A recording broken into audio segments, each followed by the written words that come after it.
तो last video में हमने यहाँ तक कर लिया था। यहाँ से स्टार्ट करते हैं। Closure of aortic valve occurs before the following event. कौन से इवेंट से पहले जो है वो एओर्टिक वॉल्व क्लोज होता है? तो इसका आंसर है आइसो वॉल्यूमेट्रिक रिलैक्सेशन। सारे आंसर सही होते हैं और गलत होते हैं वहाँ पे।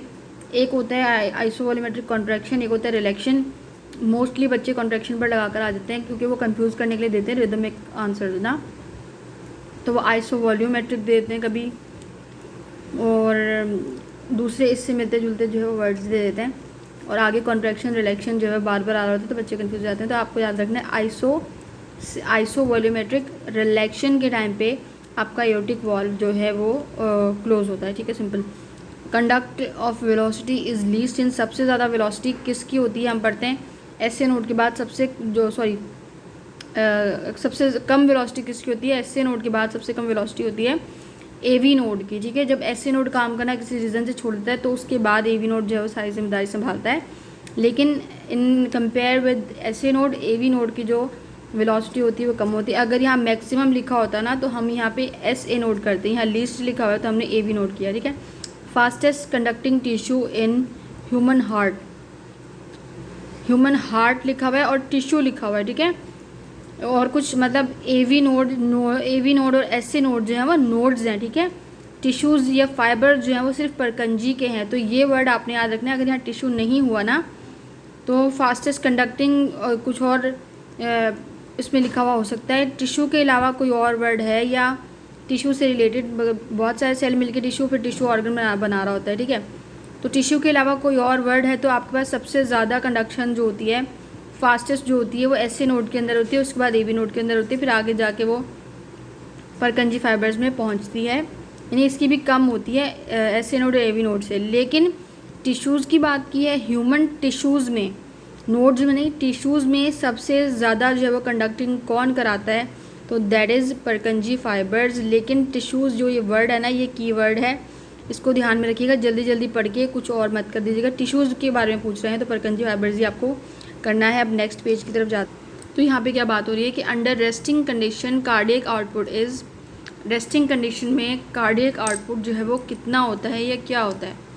तो रेस्टिंग कंडीशन में आपका जो कार्डियक आउटपुट है वो होता है 5.25। ठीक है, ये 5.26 to 7 देकर या 6.2.25 to 6 देकर या 7.25 देकर बहुत कंफ्यूज करते हैं। बस ये नंबर याद रख लीजिएगा कि जब आपका हार्ट जब वो रेस्टिंग कंडीशन में होता है तो कार्डियक आउटपुट जो रेस्टिंग कंडीशन में होता है वो 5.25 होता है। यानी आप ना जॉगिंग कर रहे हैं, ना भाग रहे हैं, ना कुछ कर रहे हैं, सिंपली बैठे हुए हैं, रेस्टिंग कंडीशन में है। आपका जो हार्ट जो आपका कार्डियक आउटपुट है दैट इज़ 5.25। ये याद रखिएगा। ठीक है, इसको याद रखना है आपने। Okay, coronary blood flow is usually predominantly controlled by parasympathetic impulses. Coronary blood flow जो है वो प्रीडोमिनेंटली, इसको कौन कंट्रोल करता है? ये बात आपने, जहाँ प्रीडोमिनेंटली है, P for predominantly, P for parasympathetic, तो मे बी आपको ये इस तरीके से याद रह जाए कि आपका जो कोरोनरी ब्लड फ्लो है वो प्रीडोमिनेंटली, उसको जो है वो ये आपका पैरासिम्पथेटिक इम्पल्स में उल्टे हाथ से इसको पेन को पकड़ा हुआ है ना, तो इस तरीके से हो रहा है। वेरी सॉरी, बट ये बस आपको मार्क करना था कि ये जहन में रह जाए। दूसरी बात, cardiac output litre per minute divided by heart rate is equal to. अगर कार्डियक आउटपुट को हम litre per minute heart rate से डिवाइड कर देंगे तो हमें क्या मिलेगा स्ट्रोक वॉल्यूम MSV। ये इसकी जो हमने इससे पहले भी एक हमने वो बनाई थी शॉर्ट, इससे पहले भी हमने एक इक्वेशन बनाई थी, तो वो दोबारा से ट्राई करके देख लेते हैं। Like cardiac output multiply by heart rate is equal to MSV। इसका रट्टा लगा लेंगे तो काफ़ी सारे BCQs आपके बहुत इजीली हो जाएंगे। ठीक है, cardiac cycle duration in men is, males के अंदर कार्डियक आउटपुट की जो ड्यूरेशन होती है वो ये होती है, और half of the cardiac cycle जो होता है उसकी ड्यूरेशन 0.4 होती है। ये थोड़ी कॉमन सी चीज़ है, लेकिन समटाइम्स कॉमन सी चीज़ भी हमें एग्जाम में लग रहा होता है ना कि इतना इजी सवाल तो ये दे ही नहीं सकते और हम उसको गलत करके आ जाते हैं। तो अगर सवाल इजी लग रहा है तो इजी है, वो भी इनकी ट्रिक होती है हमें कंफ्यूज करने के लिए, ठीक है। कार्डियक साइकिल की जो ड्यूरेशन है मेल्स के अंदर 0.8 सेकेंड होती है। First heart sound occur during the period of, पहला हार्ट साउंड किस पीरियड के दौरान आता है? आइसोवॉल्यूमेट्रिक कॉन्ट्रैक्शन के दौरान जो है वह आपका पहला हार्ट साउंड आता है। आइसोवॉल्यूमेट्रिक कॉन्ट्रैक्शन, वहाँ पर रिलैक्सेशन था, यहाँ पर कॉन्ट्रैक्शन है, इसलिए कंफ्यूज होते हैं। यही बात मैं पहले आपको बता रही थी। Absolute period when whole heart is in diastole is, वो एब्सोल्यूट पीरियड जिसमें पूरा हार्ट जो है वो डायस्टोल में होता है। हार्ट 0.4 सेकेंड सिस्टोल के होते हैं, 0.4 सेकेंड डायस्टोल के होते हैं। तो वो पूरा पीरियड जिसके अंदर हार्ट जो है वो डायस्टोल में होता है, दैट इज़ 0.4 सेकेंड जो है वो, इसमें आपका हार्ट जो है वो डायस्टोल में होता है। ये जो सबको मैं इतना गंदा और बहुत सारा मार्क कर रही हूँ ना, इसके पीछे रीज़न जब आप पेपर देकर आएंगे तो आपको समझ में आएगा मैंने ऐसा क्यों किया था, ठीक है। Cardiac output is maximum 2, cardiac output maximum 2 कहाँ होता है? लिवर में होता है। वहाँ पे ऑप्शन होगा आपके किडनी का, ऑप्शन होगा आपका ब्रेन का, ऑप्शन होगा वहाँ पे आपको लगेगा हाँ यार ब्रेन भी हो सकता है, लेकिन नहीं, लिवर होगा। और ये थर्ड ऑप्शन बेसिकली लिवर का वो दे रहे होते हैं। मैंने जितने भी देखे हैं इत्तेफाक की बात है, उन्होंने जब भी जो है वो लिवर दिया हुआ होता है तो वो ऑप्शन सी ही दिया हुआ होता है, ऑप्शन 3 होता है। तो cardiac output is maximum to liver है, okay. Increase in carotid sinus pressure produces reflex bradycardia, यानी आपका जो ब्लड प्रेशर है वो लो हो जाता है, ठीक है। ब्लड प्रेशर लो तो ब्राइकार्डिया, हाई तो ट्रैकिकार्डिया इस तरीके का कुछ था। यानी increase in carotid sinus pressure produces, carotid sinus का जो प्रेशर है अगर इंक्रीज होगा तो क्या होगा? रिफ्लेक्स जनरेट होगा। कौन सा reflex? Reflex bradycardia. Blood pressure जो है वो इंक्रीज होगा, डिक्रीज होगा, लो होगा, बीपी लो होगा। Effect on force of contraction of heart is inotropic, वहाँ पर इसके अलावा जो हमने पढ़ा था कि आइसोटोनिक और पता नहीं कौन, आइसोटोनिक और आइसोट्रोपिक इस तरीके का लिखा हुआ था, लेकिन आइनोट्रोपिक है, ये सबसे लास्ट में ऑप्शन होता है मैनी टाइम्स, ठीक है। तो आइनोट्रोपिक आपने याद रखना है, ये क्वेश्चन भी 3 से 4 मरतबा और हर साल रिपीट हुआ है। Effect on force of contraction, आपकी फोर्स ऑफ कॉन्ट्रैक्शन जो हार्ट की फोर्स ऑफ कॉन्ट्रैक्शन है, जो कॉन्ट्रैक्ट हो रहा होता है आपका वेंट्रिकल, उसके ऊपर इफ़ेक्ट कौन डालता है या वो इफ़ेक्ट क्या कहलाता है? वो इफ़ेक्ट कहलाता है आइनोट्रोपिक इफेक्ट, ठीक है। Distribution of blood flow is mainly regulated by, blood flow की जो डिस्ट्रीब्यूशन है उसको कौन रेगुलेट करता है? उसको आर्टेरियोल्स रेगुलेट करते हैं, ठीक है। यानी मोस्टली आंसर्स जो आपके ऑप्शंस आएंगे आर्टरी वगैरह वाला उसमें आर्टेरियोल्स ही होंगे, ठीक है। The factor that increase the cardiac output is, वो फैक्टर जो आपके कार्डियक आउटपुट को इंक्रीज़ करते हैं वो ये है 3, PHM प्रीलोड, हार्ट रेट और मायोकार्डियल कॉन्ट्रैक्टिलिटी। ये 3 फैक्टर हैं जिनकी वजह से आपका कार्डियक आउटपुट बढ़ता है। अगर ऑप्शन में इन तीनों में से कोई एक भी है तो आपने जो है वो उसको क्लिक कर देना है। लेकिन अगर वो पूछें एक्सेप्शन आपसे मांगे तो एक्सेप्शन में सिर्फ आफ्टर लोड के अलावा बाकी ये जो तीनों है आपके कार्डियक आउटपुट को इंक्रीज़ करते हैं, ये जो है वो आपके कार्डियक आउटपुट को इंक्रीज़ नहीं करता, इसका उससे कोई ताल्लुक नहीं है, ठीक है। कौन से इंक्रीज़ करते हैं? PHM preload, heart rate, myocardial contractility. Exception क्या है? आफ्टर लोड, ठीक हो गया। Ventricular muscle receives impulses directly from the, ventricular muscles को इम्पल्सेस कहाँ से मिलती है? परकिंजी फाइबर से, क्योंकि ऐसे नोड और एवी नोड तो आपके जो है वो आर्टरियल मतलब एट्रिया में होते हैं ना, इस तरफ वेंट्रिकल है, इस तरफ एट्रियम है, तो यहाँ होता है आपका ऐसे नोड, यहाँ एवी नोड, यहाँ बीच में इंटरनोडल फाइबर्स और यहाँ पर होते हैं आपके परकंजी फाइबर्स। तो यहाँ पे क्योंकि वेंट्रिकल है तो आपके जो वेंट्रिकल है उसको इम्पल्सेस मिल रहे होते हैं परकिंजी फाइबर्स से, परकिंजी सिस्टम से, ठीक है। In determining BP by auscultatory method, ठीक है, ऑस्कुलेटरी मेथड से अगर हम BP डिटरमाइन करें तो क्या होगा? The first sound heard is systole pressure, जो पहला साउंड हम सुनेंगे वो होगा सिस्टोल प्रेशर। दूसरा होगा isovolumetric contraction ends immediately after when ventricular pressure falls below arterial pressure, ठीक है। इसका आंसर इसके नीचे ही है। In determining BP by auscultatory method से जब आप BP डिटरमाइन करेंगे तो जो आप पहला साउंड उसके हिसाब से सुनेंगे तो वो होगा सिस्टोल प्रेशर। और दूसरी बात ये कह रहा है कि आइसोवॉल्यूमेट्रिक रिलैक्सेशन जब ख़त्म होती है इमीडिएटली एंड आफ्टर, जैसे ही ख़त्म होती है तो क्या होता है कि जो वेंट्रिकुलर प्रेशर जो है वो आर्ट्रियल प्रेशर से कम हो जाता है, क्योंकि जो ब्लड है वेंट्रिकल का जो होल्ड हुआ था आइसोवॉल्यूमेट्रिक कॉन्ट्रैक्शन के अंदर, वो सारा निकल जाता है, इजेक्ट हो जाता है। तो वेंट्रिकल का प्रेशर एट्रियल से भी कम हो जाता है।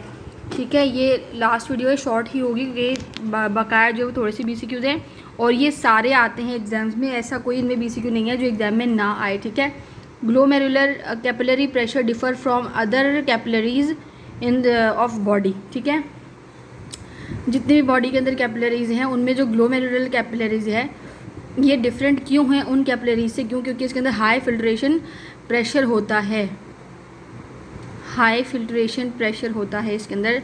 सिर्फ HFP इसके अंदर हाई फिल्ट्रेशन प्रेशर होता है, सिर्फ ये डिफरेंस है ग्लोमेरुलर कैपिलरीज में और बाकी कैपिलरीज में।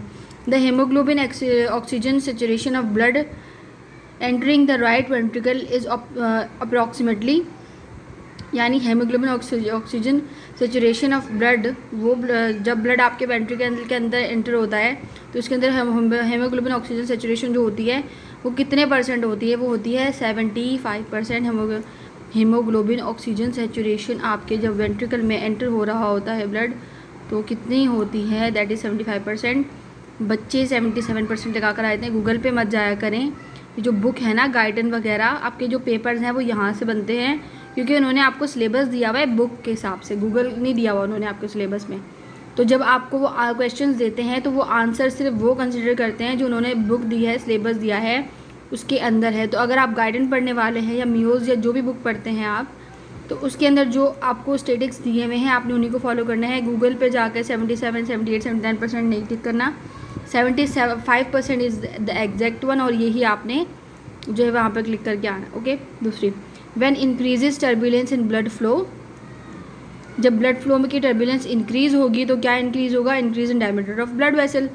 आपके ब्लड वेसल का डायमीटर इंक्रीज होगा तो आपके ब्लड फ्लो की जो टर्बुलेंस है वो भी इंक्रीज़ होगी। ये तो मतलब अंडरस्टूड सी बात है, इसको ज़्यादा वो करने की ज़रूरत नहीं है। फोकस पर क्या होता है ना, हम सोचते हैं कि यार इतना इजी BCQ कैसे दे सकते हैं ये लोग हमें, और उसको हम माशाल्लाह से गलत करके आ जाते हैं। तो ये थोड़ा सा इजी है तो फिर इजी है, उसको ध्यान में रखना है।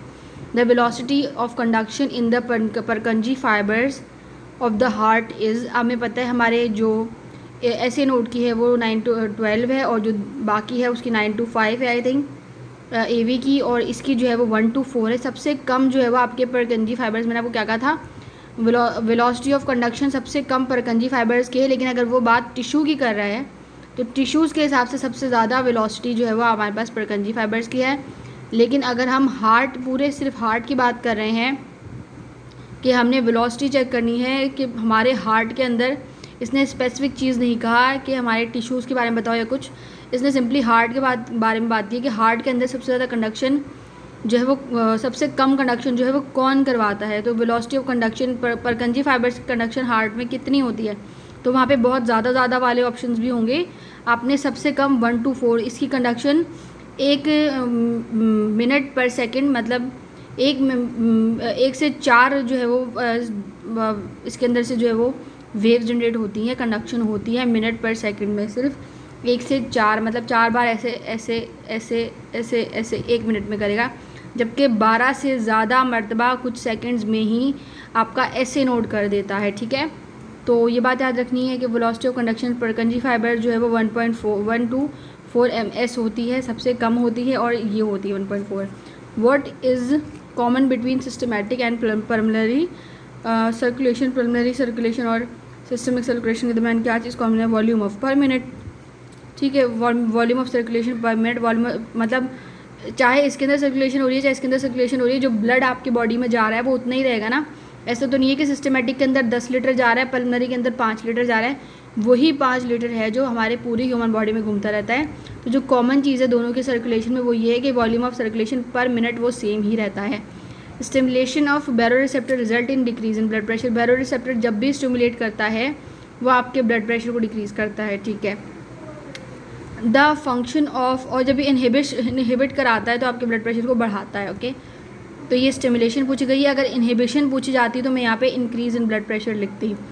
The function of carotid bodies, carotid body का फंक्शन क्या है? Measure the change of PO2 in atrial blood, ये तो बहुत ईजी था। The dicrotic notch on the aortic pressure curve is caused by, वो जो डायक्रोटिक नॉच बनती है, जो नॉच बनती है आपके एओर्टिक प्रेशर कर्व की वजह से, उसको वो मतलब कब बनती है, किस वजह से बनती है, वो बनती है क्लोजर ऑफ एओर्टिक वॉल्व की वजह से। एओर्टिक वॉल्व के क्लोज होने की वजह से डायक्रोटिक नॉच बनती है। अगर वो ये पूछें कि क्लोजर ऑफ एओर्टिक वॉल्व की वजह से कौन सी नॉच बनती है, तो वो डायक्रोटिक नॉच बनती है। और अगर डायक्रोटिक नॉच के बारे में पूछे कि वो किस वजह से बनती है, तो वो closure of aortic notch valve की वजह से बनती है। तो ये पूरी स्टेटमेंट याद रखेंगे तो इसके अंदर से 2 BCQs तो बन ही जाएंगे ऑन द स्पॉट, ठीक है। Peripheral vascular resistance is best given by, peripheral vascular resistance कौन सबसे मज़े की सबसे अच्छी देता है, वो देता है diastolic blood pressure as it decreases till mid thoracic aorta. Diastolic blood pressure जो है वो आपको बेस्ट पेरिफेरल वेस्कुलर रेजिस्टेंस देता है। क्यों? क्योंकि वो मिड थोरेसिक एओर्टा तक जो है वो मतलब ब्लड प्रेशर को डिक्रीज़ कर देता है, ठीक है। तो ये हमारे सारे CVS के इंपॉर्टेंट BCQs थे। इनसे हटकर आपके पेपर में BCQs नहीं आने वाले, आई गारंटी। तो इनको पढ़ लीजिएगा। अगर आप ओवरनाइट स्टडी करने वालों में से तो आपका CVS हो जाएगा क्लियर। नेक्स्ट वीडियो में GIT और एंडोक्राइनोलॉजी के भी हम आपके जो है वो BCQs आपको बताते हैं, विद आंसर्स क्लियर करते हैं। Thank you so much.